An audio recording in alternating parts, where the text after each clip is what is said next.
Hello and welcome to this week's vlog. If you're new around here, I'm Ruby and my business is called Dotty Delightful. I'm a zine maker, artist and magic creator. And if you are a regular, hello again. So on this week's vlog, I will take you to Hisham. I'm learning how to use a real camera, like a proper one, and show you the pictures that I took. We'll also have a little tour of my garden. It's all coming up beautiful now because the weather was glorious sunshine, and then this week it's poured down, so everything's gone a bit wild. I've not done a little yard tour for ages. We'll do one of them, and also I'll be showing you all of the things that I've been making this week. So June is a month of creative play. It's 30 days of creative play over on my Patreon, which is also called Dotty Delightful. Everything's called Dotty Delightful. And yeah, it's a 30-day, it's not a challenge, it's an invitation to slow down, to create, to give yourself permission really to make things and do things that you keep putting off. You know that big pile that you've got where you never get around to doing it? It's to do that, yeah, and other stuff as well. So I will show you what I've been making for it, and over on the Patreon there is like PDFs and downloads and posts and things like that as well. So if you're a paid member on there, you get access to all of that. But I'll show you the things that I've been making physically, and I'm really excited to show you what I've been making. So I also talk about something really important for women, about protein and menopause and hair loss actually. So that's right at the end. So I hope you have a wonderful time. Grab yourself a cup of something delicious, a nice cup of tea. I always like a nice cup of tea. And settle in and maybe do a creative project while you're watching and listening.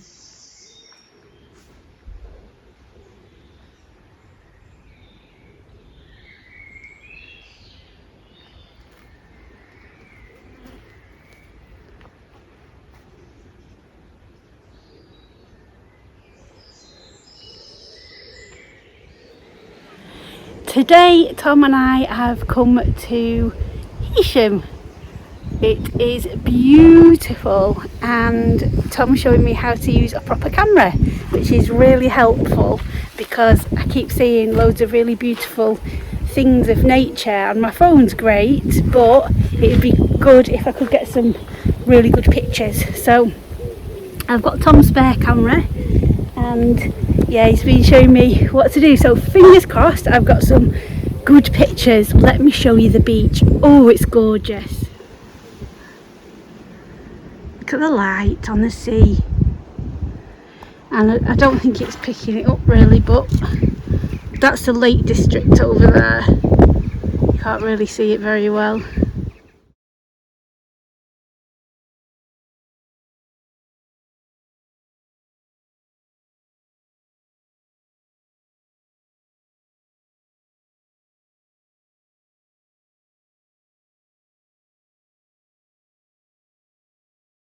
I've started drawing, so even though I've got this studio space and I've got all different equipment and all different things to do, sometimes when I've got a day like today where I've already packed my orders and sent them, I've already made dinner for tonight and I've already done the house chores, that I sometimes come in here and then I'm like, what am I doing?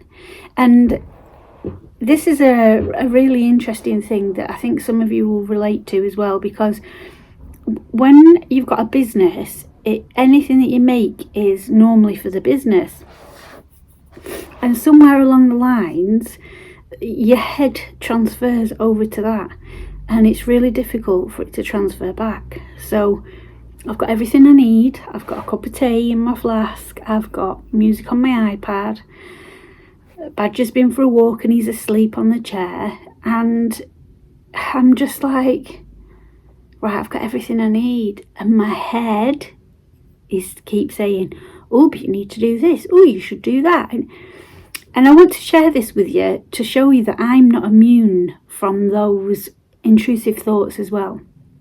It's not like I've got it all together and I know it all. I don't. Nobody does. And I think that I know lots of things, but not everything.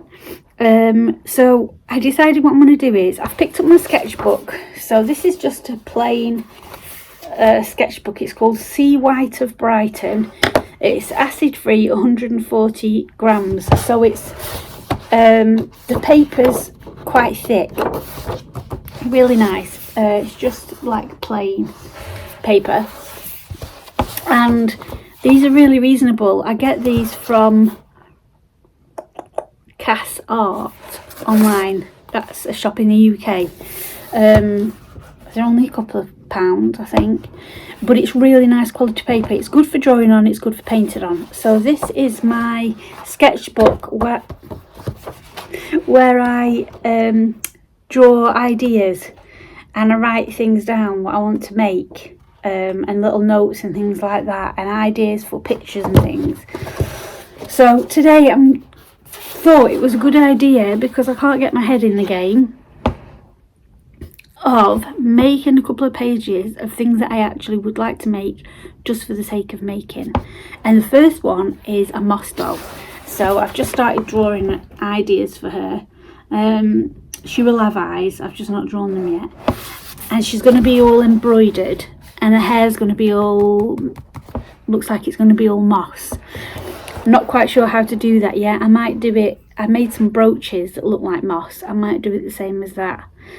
I also want to do a papier-mâché creature and some fabric snails. So I'm going to draw them. I'm just going to take this time to draw the things that are in my head. Doesn't mean that I will definitely make them. I might do, I might not. But if you are like me and you are feeling a bit stuck and you don't know where to start, that is a good idea. Get yourself a sketchbook, get yourself a pencil. My favourite pencil is a 6B. Oh, can you see that? 6B. Is that back to front? I'm never sure. I always love a 6B. Yeah, and jot down some ideas and then see what comes. I often find that when I start, then it snowballs.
So check out my charity shop haul for today. Scrabble for juniors. You can't beat Scrabble. I bloody love Scrabble. But the reason I've got this is not to play it, although we might have a go. It's because, how cool is that box? It's proper retro. Got a proper retro board as well. Look at this. It was £1. So, I mean, it's £1 well spent in my opinion. And look at the tiles. They're like cardboard tiles, and I thought they're well cool for doing flat lays with, but I thought these were really good for that. Now the other thing is, Tom and I have been really getting into country music. So there's a guy called Stephen Wilson Jr. who is amazing. Yeah, Stephen Wilson Jr. is amazing. He's modern, he's new, he's out now. And his music, oh my god, the lyrics are just fantastic. Tom discovered him and then sent him to me, and I was like, oh my gosh, we just can't stop listening. So I thought it'd be quite fun. We've got a record player, and I am trying to just wait for Badger to tap off into the other room. I am trying to stay as much away from social media as I can. So we've got a record player, and it's so nice just listening to records. Did you ever do that as a teenager? You get a record, you just lie there on your bed, eyes shut, and you just listen to the whole thing. And you didn't feel guilty for doing it. It was like you had to do it. It was important. So with that in mind, I got these. Check these bad boys out. Roger Whittaker. I've heard of him. I don't know what he sounds like, but he's got a guitar and he's got a beard. I reckon he should be good. This guy, Frankie Lane, I think I've heard of him, but I'm not sure. But look, he's got a cowboy hat, a cowboy coat, and I think that might be a pistol. Jim Reeves, classic. I've heard of him. I don't know what he sounds like either. But again, cowboy hat, cowboy coat, and what's that on his hip? I reckon he's definitely cowboy. And also it says country. So I think these are going to be fun. And if they're not, it was £3 for £1. So, you know, sometimes you've got to take a chance, haven't you? So, you know, before I was drawing it in my sketchbook, drawing the dolly and the snails, I got out some of my old pants. These are ones that I won actually in a competition on Instagram. They're absolutely lovely. It's organic cotton and it's hand printed. But I ripped them right across the top of my thigh. On both sides, they just like, they went, and I couldn't sew them. I couldn't fix them as they were. So then I was like, ooh, I'll use these to make snails. But now I've cut them. Let me just pop you down there. Now I've cut the legs apart. They've made this shape.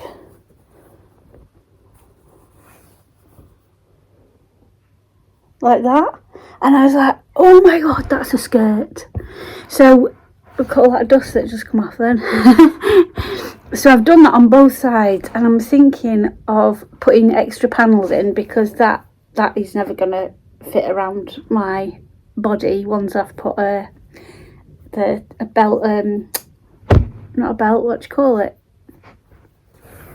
The top part, you know, the top bit that goes around your waist. A waistband. So I'm thinking I've got another pair of pants actually that have also split across the thighs. Maybe something to do with my thighs. And I'm going to cut them up and make a skirt. So that's one project out of these pants. But then the other project is this. I'll show you. So the top part, this is like the waistband, I've actually turned into a pair of shorts. Now, I did have some broderie on glazy somewhere that I was going to add to this bottom seam where my thigh is, but I can't find it. I don't know if I've used it all. So instead, at the moment, I am sewing this frill. It's a real simple stitch. It's just I don't know what it's called, running stitch, I think. In, out, basically. Shake it all about, do the okie dokie, and we turn around. Yeah, okay. It's a really simple stitch, and then you pull it and it makes pleats like this. And then I am going to add them onto the bottom. So there's like a little pleated bit. They probably look like clown pants, and I don't mind that actually. I kind of like that. So that's the second part of the project that I'm going to do out these pants. Now I've also found these when I was looking for the broderie and glaze stuff. This is what my friend Cindy gave me ages ago. They're like embroidered flowers, and I thought, oh, they're lovely, and I did put them on the fabric, and then I was like, no, they're kind of wasted on there, so I'm going to save these for something else. Maybe the dollies, maybe to put them on the dollies, I'm not sure. But we'll see. and then I grabbed out my big bag of fabric. So I've got this big bag of fabric and it's got all sorts of really lovely fabrics in it. And look at this one with the woodland. Oh my god, it's so cute. Look at this. Let me show you this.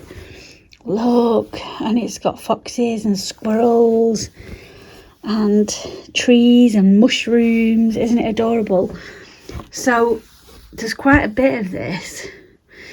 I have made a skirt out of this before and it was adorable. I'll see if I can find a picture of it because it was years ago, and I embroidered a big fox in the middle, and I'm not sure what to use this for, but I totally forgot I'd had this. So this 30 days of creative play is actually already a blessing because I'm finding things that I completely forgot. Yeah, so I'd completely forgot about certain things. Oh, the light's right in my glasses, isn't it? It's because the sun's come out now over the studio.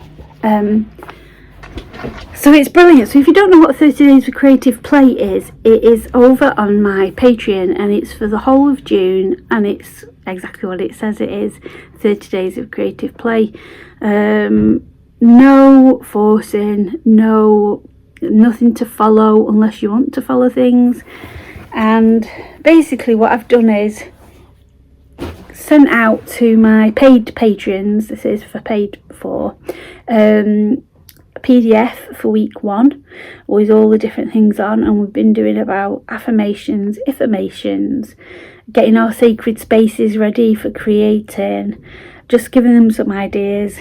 I'll be delving into artists, photographers, textile artists, all sorts of things, and it's lovely. It's only the second day and it's already a lovely community. So yeah, that's what I've been mainly focusing on. But I just wanted to share you these little projects that I've been doing as well. I haven't shown you the garden for a while. Let's go out and see what's happening. So I've got a big tub here for the allotment.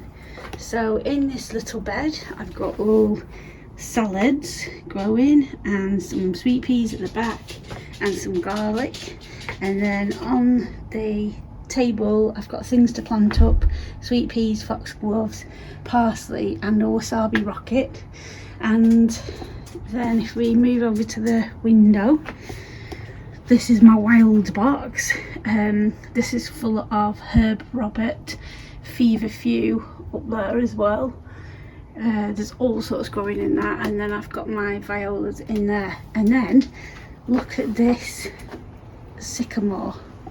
This started off as a twig, it's growing in a pot. And then over here more wild plants, there's all sorts of things going on, mint as well in there. And up in my basket, I'll show you. Oops. Up in my basket I've got some sage, there is some marjoram in there, a bit of rosemary, and also these are called candy tuft flowers. And then this is beautiful, it grows everywhere, isn't it lovely? Can't remember what it's called at the minute. And then over here we have got the wisteria. It's a little bit going past its best now. We had a real downpour last night and it's kind of, yeah, going a little bit, which is a shame. There's such interesting flowers. So when we've got the new shed built at the allotment, we're going to transplant this there because it is quite long. And then I've got lavender in here, strawberries, look at these, oops, tiny. Roses and poppies down there, tomato in the greenhouse. This is a bush tomato called Moneymaker. And then we've got another tomato plant here, can't remember what that one's called, some marjoram, loads of cleavers which are really good for your lymph. Bay, this is a big bay. Once the cleavers have died off I'll pull all that out. We've also got a honeysuckle in here which is climbing up the fence, which is really nice. And then in this corner we've got rue. Everything's a bit soggy because of the rain. This is a big rue bush. And then down there, if you can see, is the pond.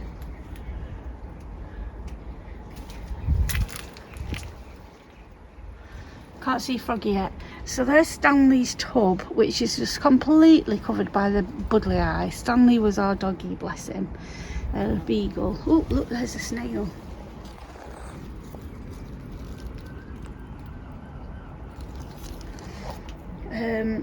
So that's his tub, and it is actually full of really nice things. All this needs chopping back, and the ivy's gone wild on the wall, which is really nice. And then in here I've got some catmint. I've also got some lungwort, and then the elderberry is huge. Look at this. This was also a stick that I shoved in, and it started to go now. The flowers are going. You can see the flowers have dropped off, and it's going to be ready to make berries. So I've got to keep my eye on the pigeons because they eat them all. Let me just swizzle over here. In here we've got some strawberries, and then there's some comfrey. Oh, there's a little bee there. On the comfrey. Also got loads of willow. So that's a willow up there. And then in that corner I've got a sea buckthorn. It's really spiky, that. And then this is where I feed the birdies on here. And then we've got all sorts of things. There's all mushrooms and stuff going down there. There's everything everywhere, really. And this ivy as well, which is really lovely. So yeah, you can see there's a few flowers still remaining on the elderberry here. Aren't they lovely? They smell delicious. Look who I've spotted on the strawberry tub.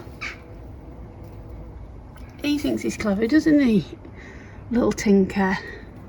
Oh, I just moved the lavender. It smelled lovely. Let's check. No, it's not in there. Have they been nibbled? Nibbling. That's you, that, nibbling. So it's lovely. I need to pot up that was thyme, and it's all died off. Ooh, a bee. Oh, he's gone. Badger's in my way. I can't get to it quick enough. There he is. Look at him. He's a nice colour, isn't he?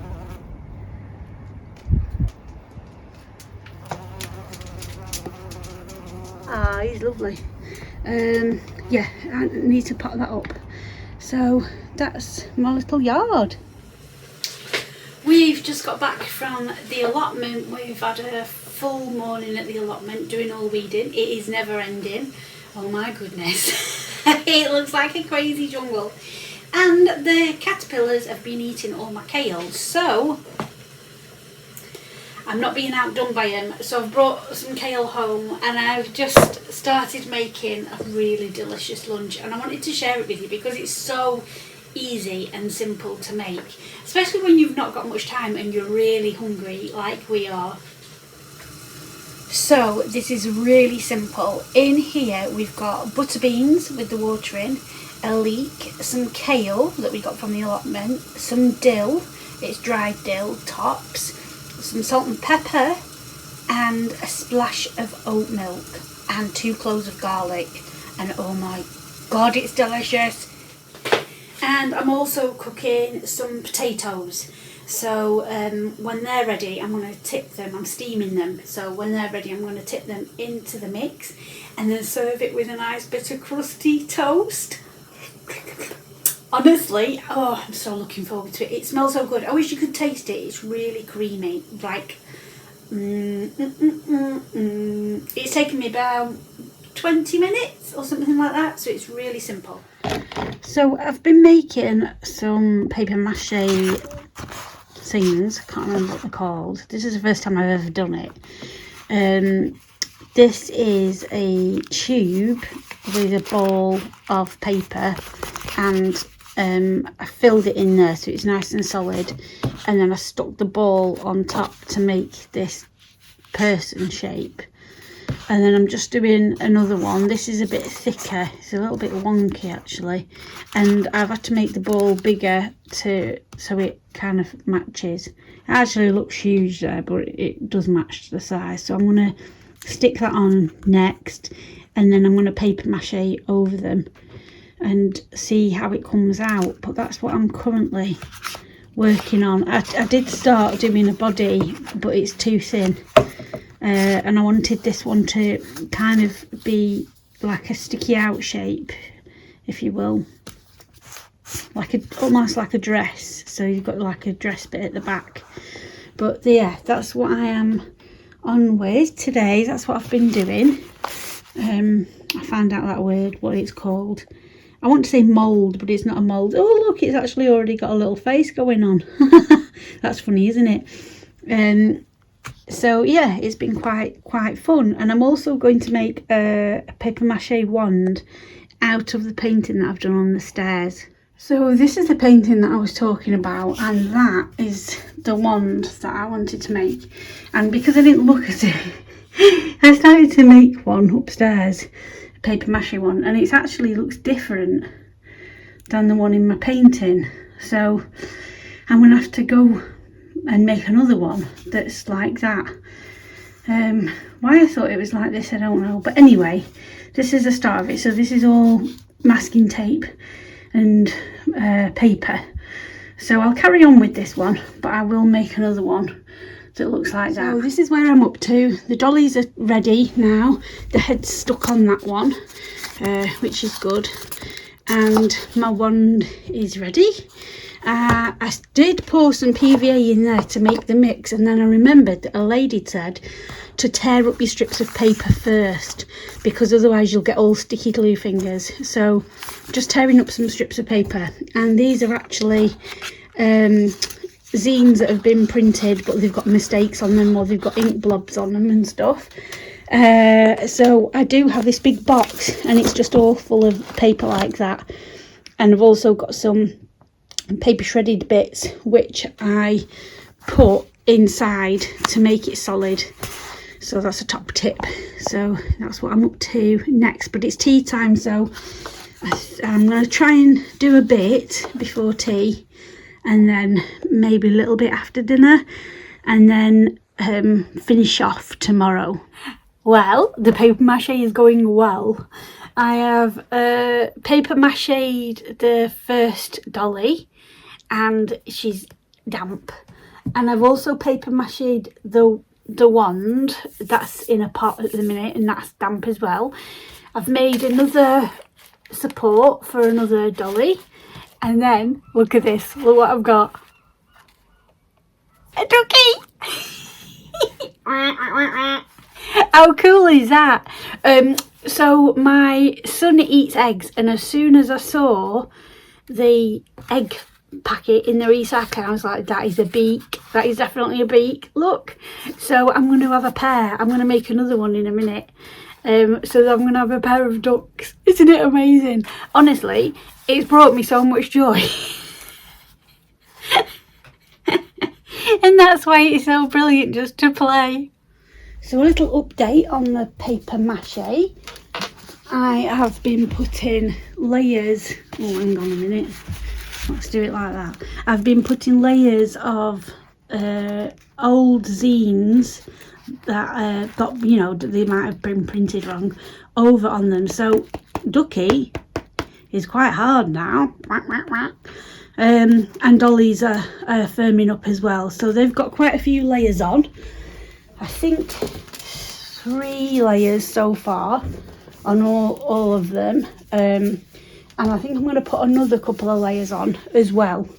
And then the other thing that I've been making is some zine pages for my latest zine. Let me pop this on the table and I'll show you. So I've been making the backgrounds for my latest zine, and it's very exciting. I've got a new zine series coming out. I'm not going to quite reveal what it is just yet. Maybe you can guess. That'd be fun. Have a guess what the zine series is going to be.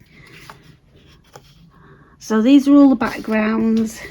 Just been finishing that one, and I've got 2 more to do. And then when I've done the backgrounds, Tom scans these in, and then I add the text on top. Sometimes I write on them as well. I might write text on these as well. But yeah, they're looking really lovely, and it's so nice to get back to gluing and sticking.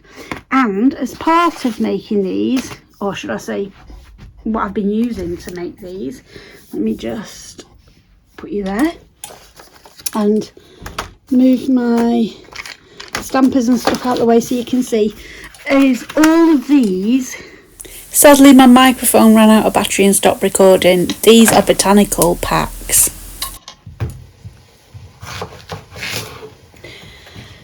I want to talk to you about something quite sensitive. I've got really thick hair. I've always had really thick hair. Really thick strands. That's a bit annoying, isn't it, chopping? Wait, I'll chop these. Chopping courgettes. I didn't realise it was going to be that annoying. Yeah, really thick strands. And the past few weeks I've been putting my hair up, just like half up. And I look in the mirror at the back to see if it looks alright. And I've noticed that my hair started to really thin, like at the back, at the crown. So I got Tom to take a picture for me. And I was really sad, like it really did upset me, because women's hair, there's lots attached to it, isn't there? I don't need to go into everything that's attached to it, because if you're a woman, you know, you understand this. So I know that during menopause that your hair can start thinning. I don't think I'm in menopause yet. I think I'm perimenopausal, maybe. I still have moon time, and I still very much in the energy of the different parts of the cycle. So yeah, I'm not sure, but anyway, so I started looking into things, why, and one of the things, and I mean, this sounds silly because I researched loads of stuff, but lack of protein can make your hair thin and fall out. So I was looking about this, and now for a long time Tom has said that we need to up our protein. He said this for ages, because he does all nutrition stuff. I tend not to, because when I was young I had an eating disorder because of the partner that I was with, and I didn't want to become obsessed with calories and all this kind of stuff. So anytime Tom said something to me, I've listened, but I've kind of not wanted to do it because I didn't want to become obsessive about food. But anyway, bless him, he's spot on right, as he is a lot of times. And yeah, the amount of protein that I've been getting has been really low. Now, we eat quite well, and I would have thought that we'd have been getting pretty much enough. And there's calculators that you can go on, and it depends on your weight and your age, and if you're female or male, you know, there's all different factors. So do it yourself, don't take my things. But for me, because of my age, because of my weight, and the weight that I'd like to be, and being perimenopausal, I need between 69 and 100 grams a day. And on an average day, even though I was eating healthy, like fruits and veggies and all the stuff, I was not hitting that, anywhere near that. Probably like less than half of that.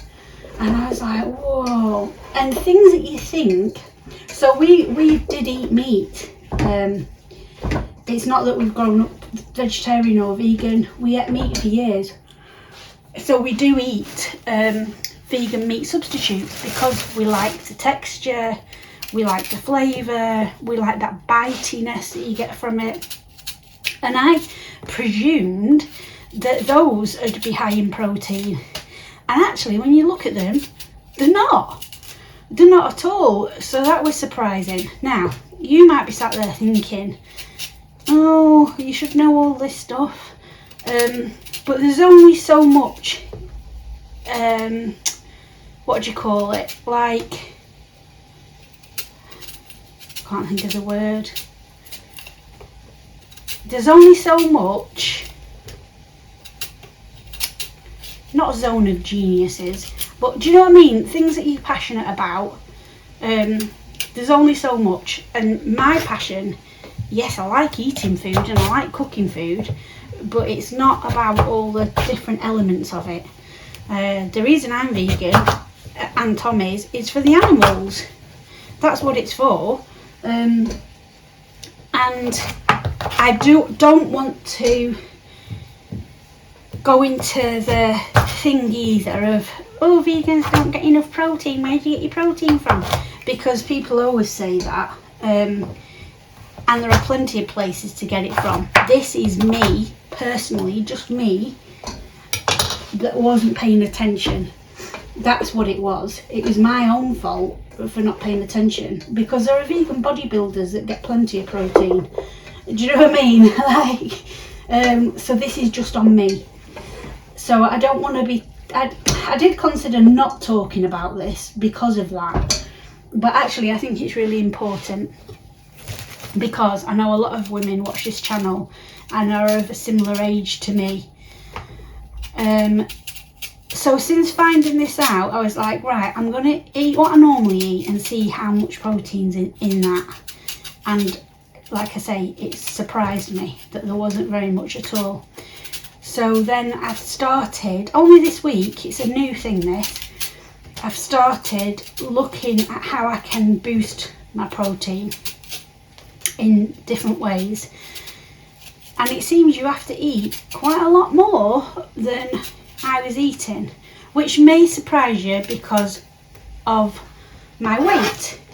But it's about eating the right things, isn't it? And not being naughty at night and eating chocolate and biscuits and cake and, you know, all those empty calories.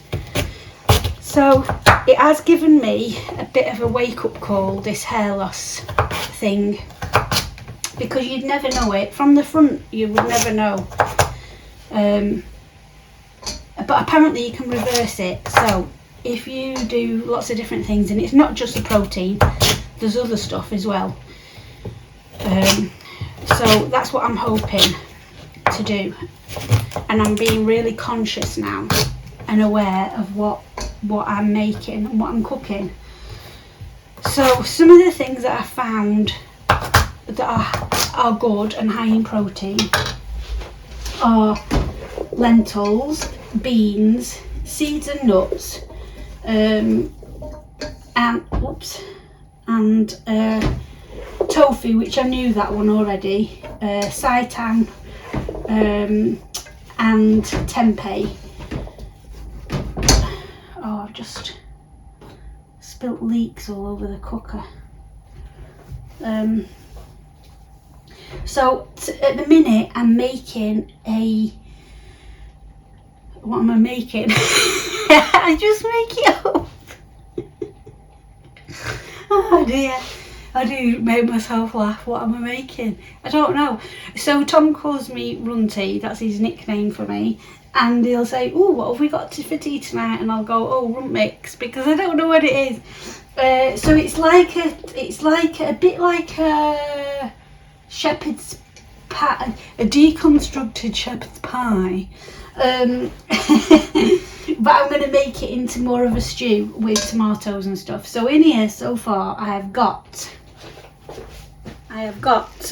sweet potatoes, courgettes, green lentils, leeks and garlic, and I'm going to be putting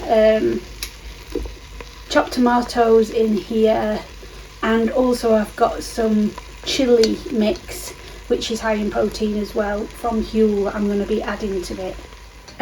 So I thought it was important to talk about this, because you might want to look at your own protein intake I've talked to a couple of friends about it, explaining what I've been finding out. These are, again, intelligent women, passionate about loads of stuff, and they've looked into their own levels of protein and have gone, oh my god, I didn't realise that. And it's also good for your bones. If you've got ADHD, being high in protein, having a higher level of protein is good for your brain as well, which is amazing. And it helps with menopause symptoms as well, which again is amazing. And yes, if you're watching and you're like, duh, I knew this already, well then this bit's not for you. I wanted to share it in case there are women that are like me that just didn't have a clue about it. And I'll share some easy ways to add protein to things as well. Like I say, I'm just new to this myself, but things that I found are making a smoothie and adding peanut butter and tofu to it. That's good for boosting up your protein intake. Thinking when you're making stuff like if you're going to have porridge or something like that, what can you add to it? So can you add hemp seeds, pumpkin seeds, sesame seeds? Like what seeds and nuts can you add to it to just boost it a bit? Because I think the thing is, a lot of us are we're just having things that are nice, but we're not thinking about, right, hang on, how can I make this better? I think that's the thing. How can I make this better? How can I improve this? Like this stew stuff that I'm making today, I could have not put lentils in there. I could have just done it as a veggie stew, which would have been delicious. But because I've put the lentils in, that's another 18 grams of protein gone in there. So it's just being that, having that awareness, I think, of how, that's what I'm doing, because I don't want to become obsessive about it. But I'm just keep asking myself, right, this is good, but how can I make it better? I think that's quite a nice metaphor for life, actually, isn't it? Like, that is. So if you're working on your computer, this is okay. How can I make it better? I could make a hot chocolate to go with it. I could light a candle. This is a really good metaphor for life. So the stew's all ready. I've added all sorts to this now. Baked beans, they're nearly 9 grams of protein in there.